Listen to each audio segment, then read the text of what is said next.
అందరికీ నమస్కారం. ప్రస్తుతము మీ ముందుకు తెచ్చే విషయం ఏమిటంటే, ప్రఖ్యాత రంగస్థల నటుడు, 'బలగం' సినిమా ఫేమ్ నటుడు 'జీవి బాబు' గారు అనారోగ్య కారణంగా చాలా బాధపడుతున్నాడు.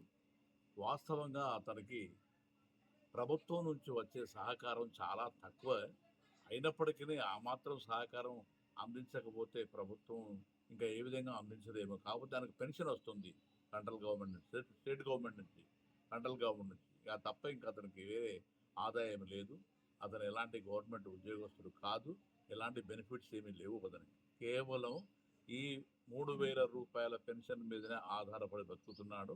కాబట్టి అతనికి సరిపోవడం లేదు. మోరవర్ మా రంగస్థల కళాకారుల ఐక్య వేదిక ఉపాధ్యక్షులుగా ఉంటూ సుమారు 20 సంవత్సరాలు నాటక రంగానికి ఎనలేని సేవలు అందించినటువంటి వ్యక్తి. వాస్తవంగా చెప్పాలంటే మన కరీమాబాద్‌లో, మన వరంగల్‌లో, మన వరంగల్ ప్రాంతంలో బ్రతుకుతున్న కళాకారులందరూ కూడా చాలా పేదవాళ్ళే. ఎవరు కూడా శ్రీమంతులు కారు. ఎవరు కూడా బుడ్లో వరాలు పోసుకొని పుట్టలేదు. కాబట్టి అలాంటి కళాకారులకు మనమంతా మన వరంగల్ లోకంలో ఉన్న కళాకారులందరూ మనిషో రూ. 1000 ఇచ్చినా, ఓ 100 మందిస్తే ఓ రూ. 1,00,000 మనం ఆర్థిక సహాయాన్ని ఏర్పాటు చేసిన వాళ్ళం అవుతాము. కాబట్టి మనిషికి రూ. 100. చాలా మంది ఉన్నారు మన వరంగల్‌లో కళాకారులు. కానీ మనిషికి రూ. 100 వేసినా ఒక రూ. 1,00,000 వరకు మనం జమ చేయవచ్చు.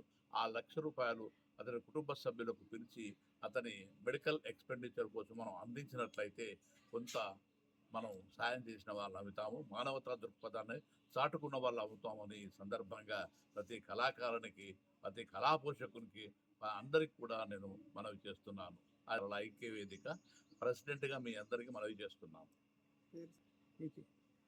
పేరు నా పేరు కాజీపేట తిరుమలయ్య. రంగస్థల కళాకారుల ఐక్య వేదిక అధ్యక్షుడిని.